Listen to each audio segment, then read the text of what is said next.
OG సినిమాకి ముందు నుండే భారీ అంచనాలు ఉన్నాయి. చాలా కాలం తర్వాత పవన్ కళ్యాణ్ మంచి యాక్షన్ సినిమాతో వచ్చాడు. సుజిత్ కూడా సాహో తర్వాత చాలా గ్యాప్ తీసుకొని ఈ సినిమాని చేశాడు. సినిమా టైటిల్ కార్డ్ నుంచే మంచి ఊపుతో స్టార్ట్ అయింది. జపాన్ బ్యాక్గ్రౌండ్ కవర్ చేస్తూ ఓజీ గంభీర స్టోరీ చెప్పారు.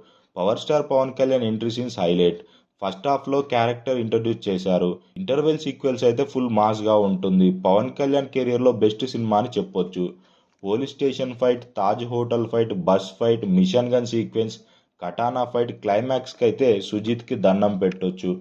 ఒక్క ముక్కలో చెప్పాలంటే పవన్ కళ్యాణ్ ఫ్యాన్స్కి పండగే. సినిమా మాత్రం అదిరిపోయింది. పవన్ కళ్యాణ్ కెరియర్లోనే బెస్ట్ యాక్షన్ అండ్ స్టైలిష్ సినిమా ఇది. సుజిత్ సినిమాకి న్యాయం చేశాడు. ఇక తమన్ అయితే కుమ్మేశాడు. సినిమాని మొత్తం తమనే నడిపించాడు.